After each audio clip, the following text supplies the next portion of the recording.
नमस्कार दोस्तों, मेरा नाम है मैशर आलम और आज तारीख है 21 जनवरी 2026। चले जानते हैं आज की ताज़ा अहम और ज़रूरी खबरें। लेकिन खबरों की शुरुआत से पहले आपसे एक छोटी सी अपील, अगर आप हमारे इस चैनल पर नए हैं तो चैनल को सब्सक्राइब जरूर करें और हमारे फेसबुक पेज को फॉलो करना ना भूलें। तो आइए बिना देर किए शुरू करते हैं आज की ताज़ा तरीन खबरें। सबसे पहले नजर डालते हैं आज की बड़ी सुर्खियों पर, उसके बाद आपको बताएंगे हर खबर की पूरी जानकारी विस्तार से। तो चलिए शुरू करते हैं। पूर्णिया सांसद पप्पू यादव के बिगड़े बोल, बागेश्वर बाबा को कहा चोर उचक्का, संतों की तुलना पर मचा बवाल। बिहार के मुख्यमंत्री नीतीश कुमार ने समृद्धि यात्रा के क्रम में गोपालगंज जिले में विभिन्न योजनाओं का लिया जायजा, अधिकारियों को दिए निर्देश। बिहार के भोजपुर में मिनी गन फैक्ट्री का पुलिस ने किया भंडाफोड़, महिला सहित 2 को किया गिरफ्तार, हथियारों का जखीरा किया बरामद। नितिन नवीन बीजेपी के नए राष्ट्रीय अध्यक्ष, कार्यकर्ताओं का जश्न, किशनगंज में रंग और गुलाल लगाकर मिठाइयां बांटी, जमकर हुई आतिशबाजी। किशनगंज में 7 लाख के गहने और कैश चोरी, तिलक समारोह में गया था परिवार, घर लौटने पर दरवाजा खुला मिला। बिहार के दरभंगा में कथावाचक पर नाबालिग से यौन उत्पीड़न का आरोप, गुरु मैनी बाबा फरार, इलाके में मचा हड़कंप। किशनगंज में बसंत पंचमी की तैयारियां तेज, कलाकार बना रहे हैं सरस्वती की आकर्षक प्रतिमाएं, इको फ्रेंडली मूर्तियों पर दिया जा रहा है ध्यान।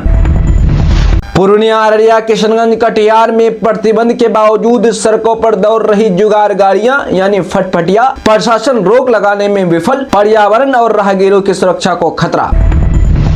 बेगूसराय से अयोध्या जाने वाले श्रद्धालुओं के लिए खुशखबरी, 30 जनवरी से चलेगी अमृत भारत एक्सप्रेस ट्रेन, 12 घंटे में बरौनी से अयोध्या पहुंचाएगी ट्रेन। पूर्णिया जिले में रंगे हाथ धराया चोर, मोबाइल झपट कर बाइक से भाग रहा था, पिटाई के बाद लोगों ने किया पुलिस के हवाले। किशनगंज एसपी ने शहर की सुरक्षा व्यवस्था का लिया जायजा, पदभार संभालने के 10 दिन में तीसरी बार किया औचक निरीक्षण। पूर्णिया में सीओ के फर्जी सिग्नेचर से लाखों का गबन, सरकारी खाते से 24 लाख की अवैध निकासी, आरोपी नाजीर गिरफ्तार। पूर्णिया में घर से 18 ग्राम से ज्यादा स्मैक बरामद, मौके से एक तस्कर गिरफ्तार, मोबाइल जब्त, पकड़े गए खेप की कीमत 1 लाख रुपए।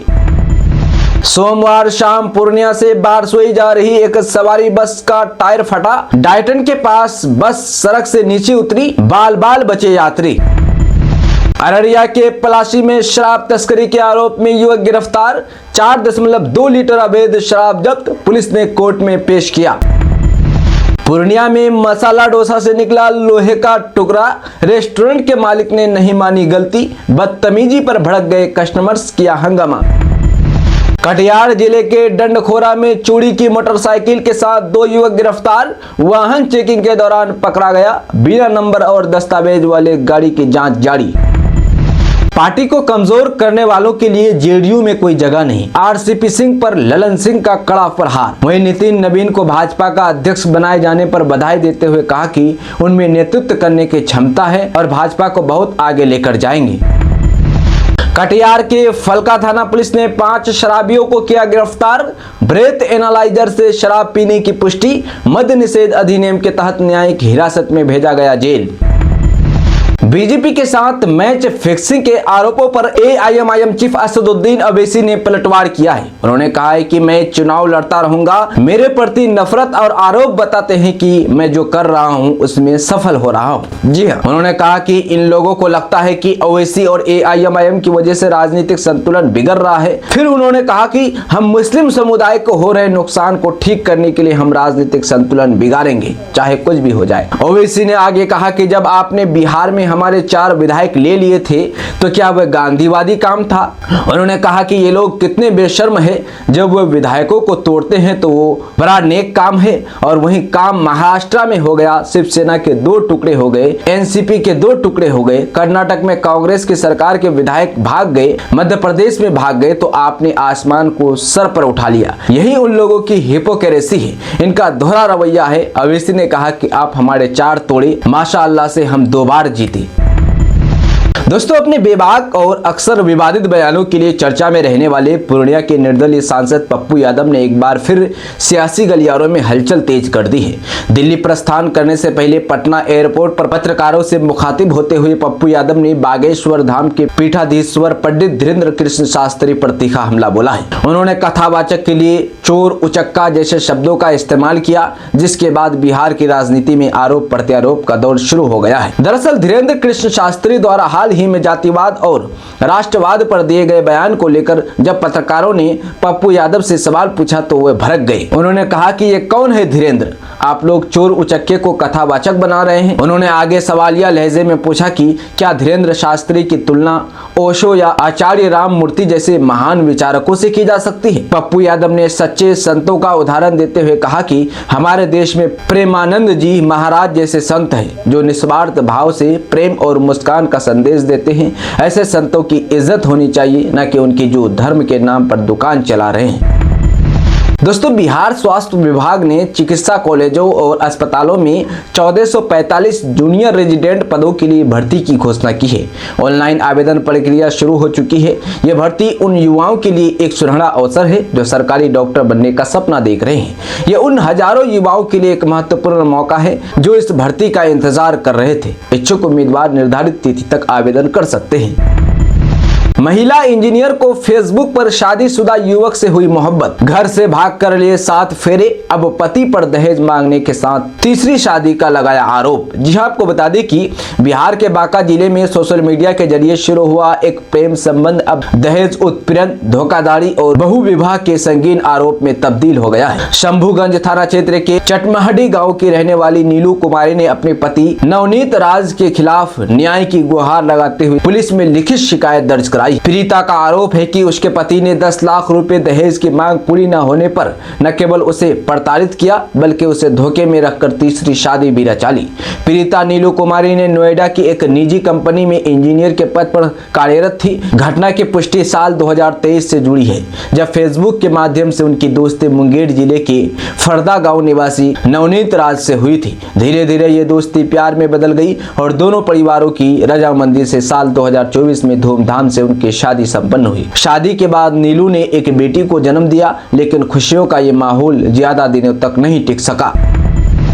बिहार के मुख्यमंत्री नीतीश कुमार ने मंगलवार को समृद्धि यात्रा के क्रम में अधिकारियों से गोपालगंज जिले में प्रगति यात्रा के दौरान की गई घोषणाओं के क्रियान्वयन के संबंध में जानकारी ली और इसे तेजी से पूर्ण करने का निर्देश दिया। मुख्यमंत्री नीतीश कुमार ने बीते दिनों समृद्धि यात्रा के क्रम में गोपालगंज जिले में विभिन्न विकासात्मक योजनाओं का जायजा लिया। उन्होंने जायजा के क्रम में जल संसाधन विभाग के अंतर्गत सारण तटबंध के 80 किलोमीटर से 152 किलोमीटर के बीच तथा संलग्न सड़कों पर उच्चीकरण, शुद्धिकरण, सुरक्षात्मक कार्य तथा शीर्ष पर कालीकरण कार्य का उद्घाटन किया। मुख्यमंत्री नीतीश कुमार ने इस दौरान प्रगति यात्रा के दौरान की गई घोषणाओं के क्रियान्वयन के संबंध में अधिकारियों से विस्तृत जानकारी ली।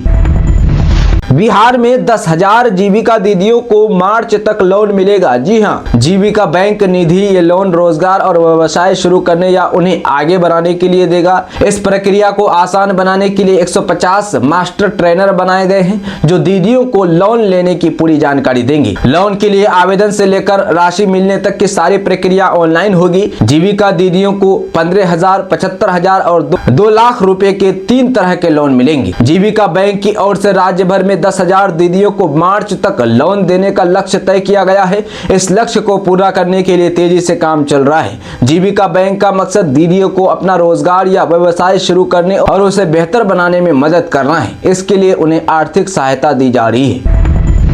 बिहार एसटीएफ और पुलिस की बड़ी कार्रवाई, टॉप 10 इनामी कुख्यात रंजीत यादव गिरफ्तार, कई मामले में था फरार। जी हां, आपको बता दें कि बिहार एसटीएफ और पुलिस ने मिलकर बड़ी कार्रवाई की है। भागलपुर के नवगछिया में कानून व्यवस्था के मोर्चे पर पुलिस को बड़ी कामयाबी मिली है। बिहार एसटीएफ और नवगछिया जिला पुलिस की संयुक्त कार्रवाई में टॉप 10 सूची में शामिल 25,000 रुपए के इनामी कुख्यात अपराधी रंजीत यादव को गिरफ्तार कर लिया गया है। यह कार्रवाई मानवीय और तकनीक की सूचना के आधार पर 19 जनवरी 2026 को की गई है। गिरफ्तार अपराधी की पहचान रंजीत यादव पिता अशोक यादव के रूप में हुई है, जो मधेपुरा जिले के गम्हरिया थाना क्षेत्र के वार्ड संख्या 3 गम्हरिया गांव का निवासी है। एसटीएफ के वरीय पुलिस उपाधीक्षक के नेतृत्व में गठित टीम ने उसे गिरफ्तार कर आगे की कानूनी कार्रवाई के लिए झंडापुर थाना नवगछिया को सुरक्षित रूप से सौंप दिया है।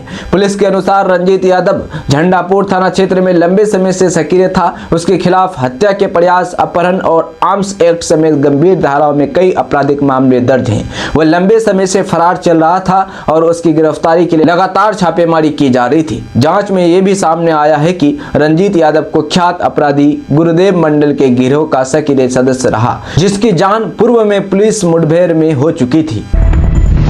बिहार में 31 जनवरी तक जमीन मापी के लंबित मामलों का निपटारा होगा। जी हां, नीतीश कुमार ने लोगों से सुझाव मांगे हैं। आपको बता दें कि बिहार के मुख्यमंत्री नीतीश कुमार ने मंगलवार को घोषणा की है कि भूमि माप के लिए लंबित सभी आवेदनों का एक विशेष अभियान के माध्यम से 31 जनवरी तक निस्तारण कर दिया जाएगा। नीतीश कुमार ने कहा कि नई सरकार के गठन के तुरंत बाद शुरू किए गए 7-3 कार्यक्रम के तहत आम नागरिकों के जीवन को आसान बनाने के लिए लगातार ठोस फैसले लिए जा रहे हैं। उन्होंने कहा कि खासकर 7-3 2025 से 30 के 7वें निश्चित सबका सम्मान जीवन आसान को केंद्र में रखकर भूमि माप जैसी जटिल प्रक्रिया को सरल, पारदर्शी और समृद्ध बनाने का रोड मैप तैयार किया गया है।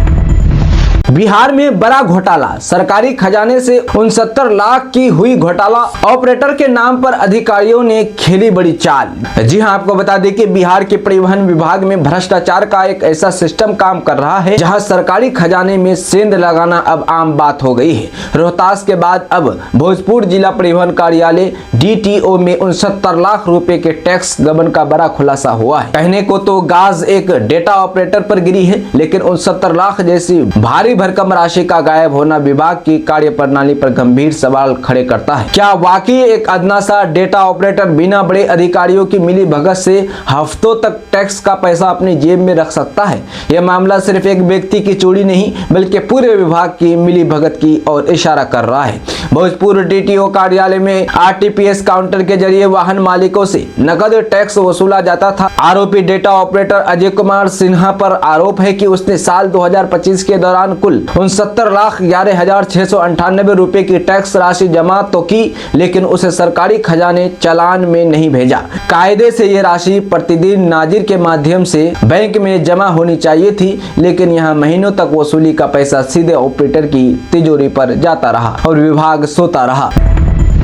बिहार के जिलों भागलपुर, बांका सहित सीमांचल क्षेत्र में दिन के समय तापमान में बढ़ोतरी देखने को मिल रही है, लेकिन सुबह और शाम की ठंड का असर अभी भी जारी है। मौसम विभाग के अनुसार दिन में धूप खिलने से लोगों को गर्मी का एहसास होता है, जबकि रातें अभी भी ठंडा बनी हुई है। मौसम विशेषज्ञों ने बताया कि इन दिनों अधिकतम तापमान लगभग 25 डिग्री सेल्सियस तक पहुंच रहा है, जबकि न्यूनतम तापमान 7 से 8 डिग्री सेल्सियस के बीच रहने की संभावना है। सुबह के समय हल्का कोहरा भी देखने को मिल रहा है, जो क्षेत्र के मौसम को और ठंडा महसूस कराता है। विभाग ने चेतावनी दी है कि आने वाले कुछ दिनों तक मौसम में कोई बड़ा बदलाव नहीं होगा। इस दौरान दिन में धूप से गर्मी की थोड़ी राहत मिलेगी, लेकिन सुबह और रात के समय ठंड से बचाव के लिए गर्म कपड़े पहनना जरूरी है।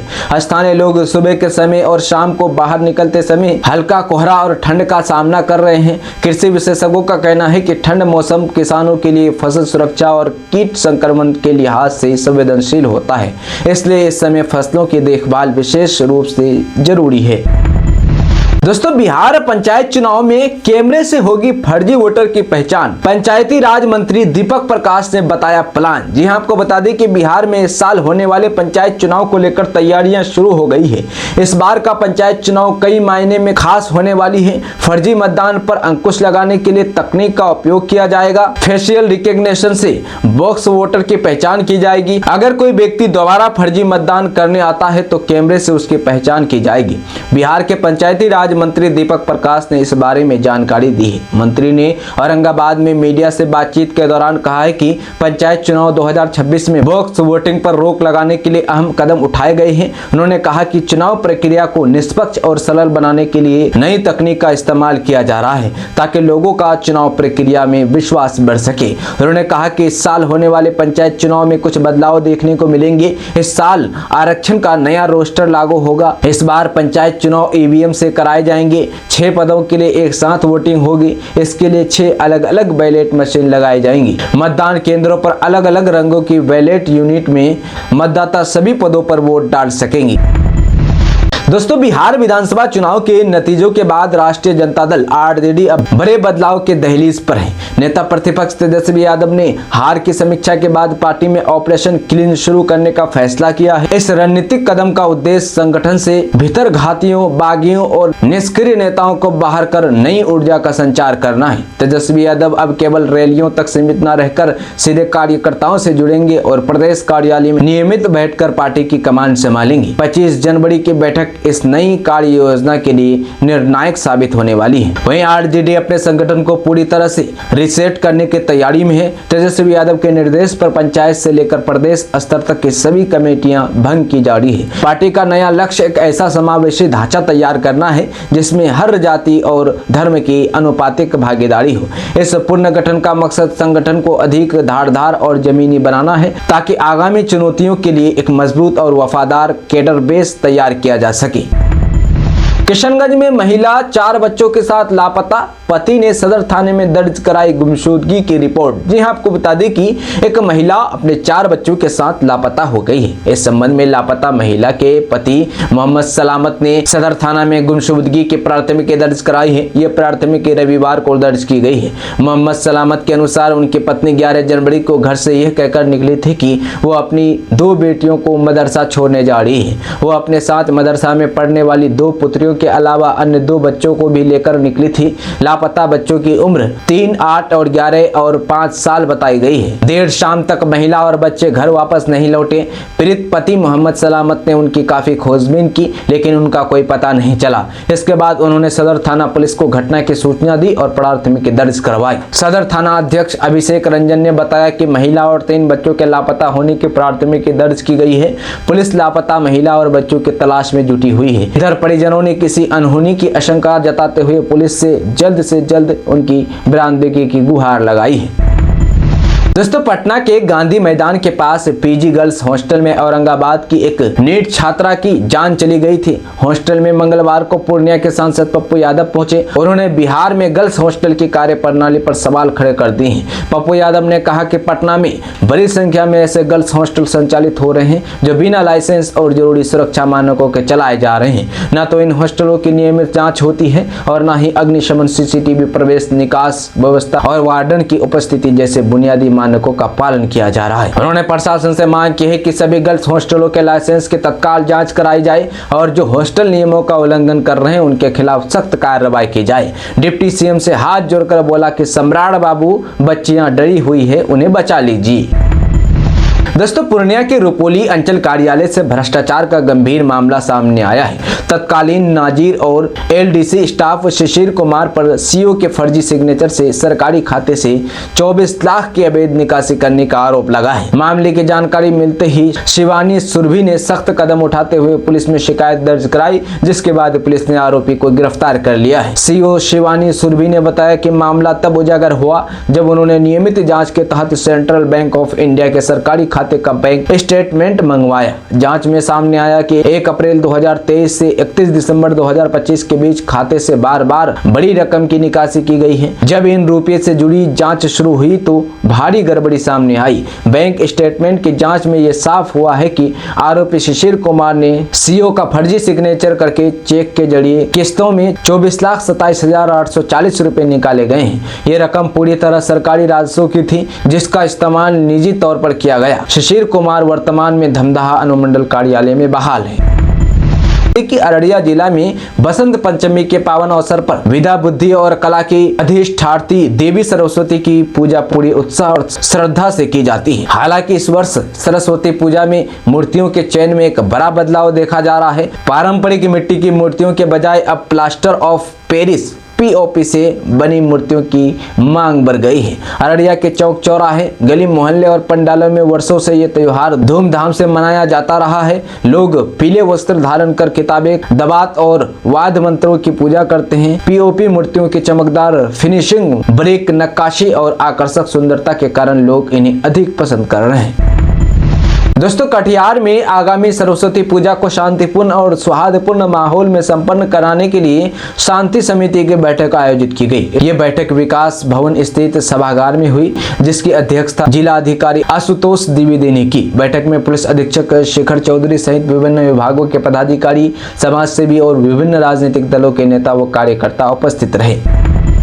अल्पसंख्यक आयोग अध्यक्ष बोले, घर में नमाज पर भी एफआईआर, लोग लाठी लेकर आईडी चेक करने में लगे हैं। किशनगंज में कहा, नीट छात्रा रेप मर्डर में कार्रवाई होगी। जी हां, आपको बता दें कि बिहार राज्य अल्पसंख्यक आयोग के अध्यक्ष गुलाम रसूल बलियाबी ने किशनगंज में पत्रकारों से बात करते हुए कई मुद्दों पर अपनी प्रतिक्रिया दी है। उन्होंने पटना में नीट छात्रा की गई जान के मामले में त्वरित कार्रवाई और दोषियों को सजा मिलने का आश्वासन दिया है। वहीं घर में नमाज पढ़ने वालों पर मुकदमे दर्ज होने और लाठी लेकर आईडी चेक करने जैसी घटनाओं पर चिंता व्यक्त की है। बलियाबी ने पटना में नीट छात्रा की जान जाने को लेकर कहा कि बिहार में कोई भी घटना होने पर त्वरित कार्रवाई होती है और अपराधी बच नहीं सकता।